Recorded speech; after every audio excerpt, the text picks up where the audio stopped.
সবচেয়ে বড় মঞ্চ ওয়ার্ল্ড কাপ, সেখানে খেলতে পারলাম না। দরকারটা কি আইপিএল খেলার? ওরা খেলে বিপিএল। সাকিব ভাইকে আনা জরুরি। বাংলাদেশের সাকিব ভাই, মাশরাফি ভাই, মাহমুদুল্লাহ রিয়াদ ভাই, তামিম ভাই আর মুশফিক সবচেয়ে ভালো ক্রিকেট খেলতাম, ন্যাশনাল টিমেই খেলতাম। ভাই আমার একদম স্বপ্নই ছিল আমি ক্রিকেটার হবো। বজ্রাবাজারের জাকির, আমি নোয়াখালীর কাবিল, সবকিছু মিলে নোয়াখালীর টিম। ভাই কেমন ব্যস্ততা যাচ্ছে সব মিলিয়ে? আলহামদুলিল্লাহ ভাই, ব্যস্ততা তো আছেই একটু। আর আজকে যে আপনাদের মানে এতগুলো সাংবাদিক ভাইদের পাইলাম, কারণ সবসময় তো বিনোদনের ভাইরা আসলে ইন্টারভিউ নেয় বা জিজ্ঞেস করে, বা যারা স্পোর্টসের সাথে জড়িত আপনারা যারা আছেন মানে ইন্টারভিউ নিচ্ছেন, মনে হয় ফার্স্ট না এর আগেও মনে হয় একবার দেখা হয়েছিল। তারপর একটা মানে এরকম ইভেন্টও তো ফার্স্ট টাইম মনে হয়। তো এই তো ভালো লাগতেছে। যেহেতু স্পোর্টসের কথা বলছেন, বিপিএল এবার নোয়াখালী দল ছিল, আপনারা যে নাটক করেন ব্যাচেলর পয়েন্ট, যেখান থেকে আসলে ব্যাপক পরিচিতি, আসলে সেখানকার কাবিলা আসলে সেই নোয়াখালী আসলে ব্র্যান্ড অ্যাম্বাসেডর ছিল। মাঠে আসা হয়েছিল কিনা কাবিলা? না যাওয়ার কথা ছিল, বাট আসলে ওই ম্যাচগুলোর টাইমে না আমারও বাইরে একটু কাজ ছিল, কিছু কাজ ছিল, ব্যস্ততার কারণে আসলে যাওয়া হয় নাই। বাট আমি পলাশের সাথে কথা বলছিলাম যে পলাশ আমি কিন্তু একসাথে যাবো, কারণ যেহেতু বজ্রাবাজারের জাকির, আমি নোয়াখালীর কাবিল, সব কিছু মিলে নোয়াখালীর টিম, যাওয়া দরকার মানে বলছিলাম, বাট যাওয়া হয়নি। ভাইয়া এই যে আমাদের ইন্টারভিউতে মানে বিডি টিমের ইন্টারভিউতেই যে পলাশ ভাই বলছিল যে আপনি নাকি সবচেয়ে ভালো ক্রিকেট খেলেন। না ওইটা বলছে কি সবচেয়ে ভালো ক্রিকেট খেলতাম, ন্যাশনাল টিমেই খেলতাম। ব্যাপারটা না, আমার পলাশ যেটা বলছে সেটা আমি দেখছি, সেটা হচ্ছে তোমার মানে আপনার ওই আমাদের টিমের আর কি ভাই টুকটাক তো খেলছিলাম আর কি আগে, তো ওই হিসাবে আর কি বলছে আর কি। একটা সময় কি স্বপ্ন এরকম ছিল যে ক্রিকেটার হবেন? হ্যাঁ ভাই, আমার একদম স্বপ্নই ছিল আমি ক্রিকেটার হব, কিন্তু আসলে একটা সময় গেছে যে মানে ভাই মা বাবা ওই ক্রিকেট ব্যাট দিয়েই মারতো আর কি, পড়াশোনা করতাম না, সারাদিন মাঠেই থাকতাম এই জন্য আর কি।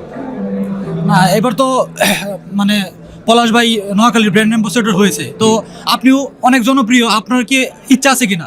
আমার জনপ্রিয় বা আমার এগুলো ইচ্ছা নাই। আমার মানে ধরেন যে মাঠে গিয়ে খেলা দেখার যেই ব্যাপারটা, এটা আমি খুব এনজয় করি, এবং মাঠে গেলে মনে হয় আমি মানে ঠিক থাকতে পারি না, মানে একটু উত্তেজিত হয়ে যায় আর কি। যদি কখনো সুযোগ আসে কোন ক্রিকেটারের সাথে ম্যাচ খেলতে চান বা মাঠে বসে খেলা দেখতে চান?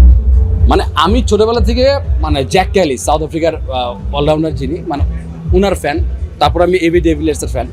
বাংলাদেশের সাকিব ভাই, মাশরাফি ভাই, মাহমুদুল্লাহ রিয়াদ ভাই, তামিম ভাই আর মুশফিক ভাই, এই পঞ্চতাণ্ডবের হচ্ছে আমি চরম আকারে ভক্ত ভাই। এরপরে আসলে আমার কাছে মানে আমি ওরকম ভক্ত হওয়ার মতো আসলে আমি আমার ফিল্ড আসেনি আর কি। সামনে 2027 বিপিএল এ যদি মানে অ্যাম্বাসেডর হওয়ার সুযোগ আসে আপনার, তাহলে কি হবেন কিনা, মানে ইচ্ছা আছে কিনা? আচ্ছা ধরেন আমি অ্যাম্বাসেডর না হইলাম, একটা টিমকে যখন ভালো লাগবে ওই টিমের সাথে গিয়ে মাঠে, তো আর কিছু না ভাই, ব্র্যান্ড অ্যাম্বাসেডর হই আর না হই, আমার মাঠে গিয়ে যদি সুযোগ থাকে কোনো টিমের সাথে খেলা দেখার, অবশ্যই যাব এই আর কি। হ্যাঁ, আপনি যেহেতু সাকিব আল হাসান অনেক বড় একজন ফ্যান বা ভক্ত, যেটাই বলি পঞ্চতাণ্ডবের কথা বলছি আমি, মানে আমি পঞ্চতাণ্ডবের কথা বলছি স্পেসিফিক। আমি মানে একজন না, আমার বাংলাদেশের আমি পঞ্চতাণ্ডবের আমি ফ্যান, কারণ মিডল অর্ডারের মাহমুদুল্লাহ রিয়াদ ভাইয়ের মতো অলরাউন্ডার, বা এরকম মুশফিক ভাইয়ের মতো একদম ডিপেন্ডেবল ব্যাটসম্যান, তার মাশরাফি ভাই, তো মাশরাফি ভাই, সাকিব ভাই, তামিম ভাইয়ের মতো, মানে এই পঞ্চতাণ্ডব যখন আপনারা দেখেন যখন একসাথে খেলছে, তখন ম্যাচের মোমেন্টগুলো কী হইতো, হ্যাঁ। তো এই কারণে আমি আগেও বলছিলাম এই কথাটা। সাকিব যেহেতু দীর্ঘদিন খেলার বাইরে আছে, তো সাকিবের খেলা এবং সাকিবকে মিস করে। ন্যাশনাল টিমের বাইরে আছে সাকিব ভাই, ন্যাশনাল টিমের বাইরে আছে, বাট খেলতেছে তো উনি, আমি তো দেখি খেলা। সাকিব ভাই প্রায় দীর্ঘ 15-16 মাস আসলে বাংলাদেশ জাতীয় দলের সাথে নেই, বাংলাদেশে নেই। অ্যাজ এ ক্রিকেট ফ্যান হিসেবে, ক্রিকেট লাভার হিসেবে, সাকিব ফ্যান হিসেবে আসলে দরকার ভাই, খুব দরকার। মানে এরকম একটা অলরাউন্ডার বাংলাদেশে আসলে খুব দরকার, নাই তো। মানে আমি একজন ক্রিকেট ভক্ত হিসেবে বলতেছি, এরকম অলরাউন্ডার আপনারাই বলেন, যেন আপনারা তো ক্রিকেট খেলা দেখেন, বা আপনারা সাংবাদিক, আপনারা ভালো বুঝছেন আমার থেকে, আপনারাই বলেন আছে কেউ?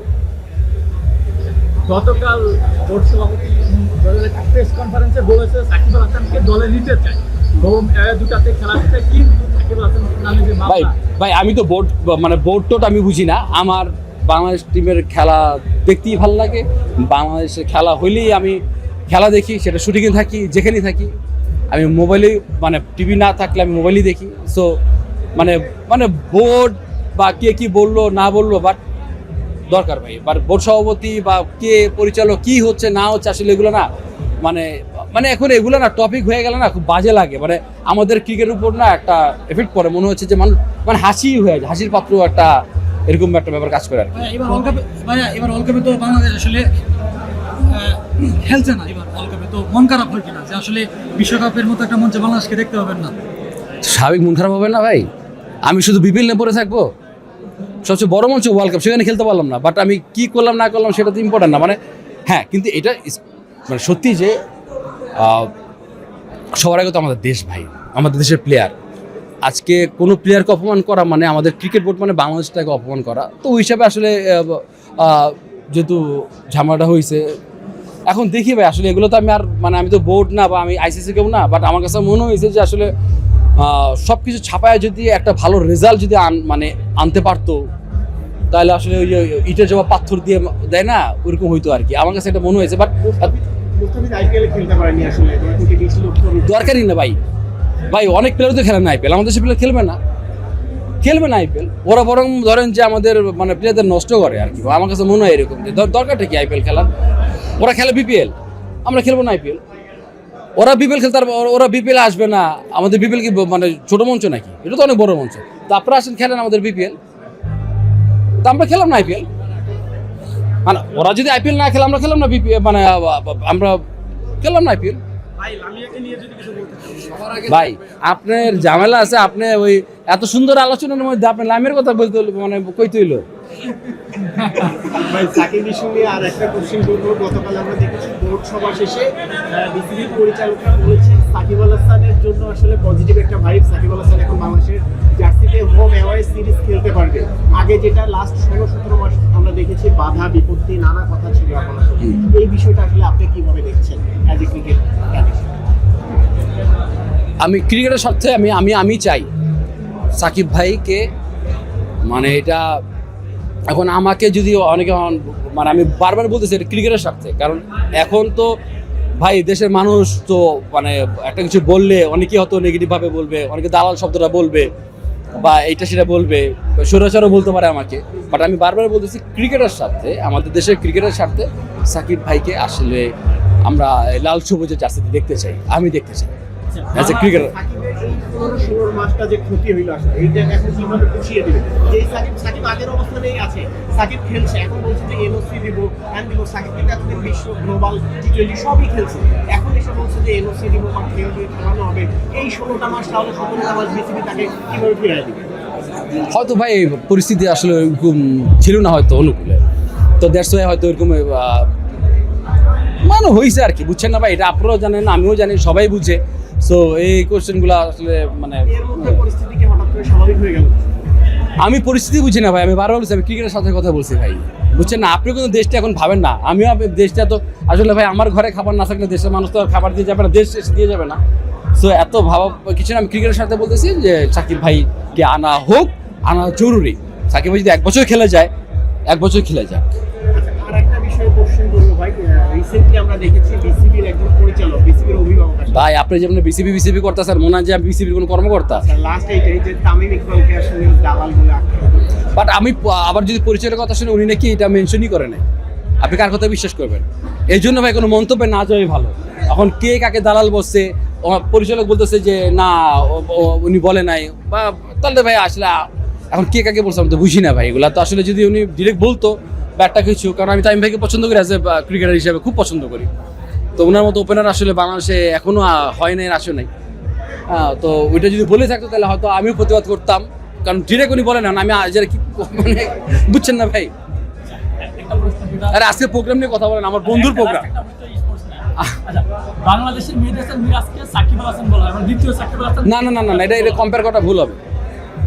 সাকিব আল হাসান নাম্বার 1 অলরাউন্ডার, তাহলে তো নাম্বার 2 তে মেহেদী হাসান মিরাজ থাকতো। অন্যভাবে নিয়েন না মিরাজ ভাই, আমিও আপনার খেলা পছন্দ করি, সম্মান করি। যদি একে হইতো তাহলে 2ই থাকতো, তাই না ব্যাপারটা? সো সাকিব ভাই নাম্বার 1 অলরাউন্ডার। আজকের প্রোগ্রামে কেমন লাগছে? এই একটা সুন্দর আয়োজন, এই F+ ট্যাপ্রিজ ক্রিকেট ব্যাট, এটা আমার বন্ধু রেজাউলের। তো এই প্রোগ্রামে আসছি আজকে সারা বাংলা, আমি আই থিঙ্ক শুধু বাংলাদেশ, পাকিস্তানেরও আমি জানি যে তামিম মির্জা থেকে শুরু করে নাকি আসবে, তো বাংলাদেশেরও টপ ক্লাস ট্যাপ্রিজ প্লেয়াররাও এখানে আসবে। তো নিজেও একজন প্লেয়ার হিসেবে মানে ভালো লাগা ভাই অন্যরকম। আচ্ছা, লাস্ট একটা কোশ্চেন, ব্যাচেলর পয়েন্টে আসলে আমরা অনেক কিছুই তো দেখছি, ব্যাচেলর পয়েন্টে কখন আমরা ক্রিকেট একটা ম্যাচ দেখতে পাবো? যেহেতু ফুটবল দেখছেন, আর অমি ভাই মানে অমি ভাইয়ের ব্রেন যেভাবে কাজ করে, অমি ভাই কখন কি করবে এক আল্লাহ জানে, অমি ভাই জানে। হইতেও পারে, দেখবেন যে এমন হতে পারে যে আমরা হকি টিম বানাই ফেলেছি। আচ্ছা ভাই, একটা প্রশ্ন হলো হচ্ছে এবারে সিসিএল আমরা দেখছি গতবার সিসিএল আপনি ভালো পারফরমেন্স অনেকগুলো পুরস্কার পেয়েছেন, এবার আপনি কি আশা করছেন এবার সিসিএলটা নিয়ে? যদি হয়, কারণ আমি লাস্ট সিসিএলে আমি যখন ইরফান ভাই সান ভাই আমাকে অফারটা করলো বা কথা বললো, আমি তারপর থেকে আমি টানা 3 মাস প্র্যাকটিসে ছিলাম, যেহেতু আগে খেলছি আমি, ওই রেজাল্টটা আলহামদুলিল্লাহ পাইছি। বাট এখনও কিছু জানি না কবে থেকে শুরু হবে, বাট টুকটাক খেলতেছি, তো শুরু হলেই খেলবো আর কি ইনশাল্লাহ। পার্থ ভাইয়ের খেলাটা হলে কেমন উপভোগ করেছিল? পার্থ খুব সলিড ব্যাটসম্যান, মানে পার্থ খুব সলিড ব্যাটসম্যান। তারপরে জাহিদ আমাদের টিম ওপেনার, ও যত ভালো খেলবে এটা আমি ভাই ভাবতেও পারিনি, দুর্দান্ত খেলছে। লাস্ট ম্যাচে আরমান কোহলি একটা ক্যাচ ধরেছে, দুর্দান্ত একটা ক্যাচ। লাস্ট ম্যাচে এটা আমার সেকেন্ড ম্যাচে বা থার্ড ম্যাচে, হ্যাঁ। ক্যাচটা হলে কেমন ছিল, আপনার কাছে কেমন লেগেছে? মনে হচ্ছিল না না, দুর্দান্ত ক্যাচ ছিল। এবং তখনই তো এরপরই তো আমি নামলাম না, আমি মনে পিছিয়ে ছিলাম, রাস্তা না উঠেছিল মনে হয়। তারপরে হ্যাঁ ফিনিশিংটা দিলাম, তখনই আমি আসলে ভেবে নিছি যে আসলে এখন আর আমি এমনি একটু অ্যাটাকিং খেলতে পছন্দ করি। থ্যাংক ইউ ভাই।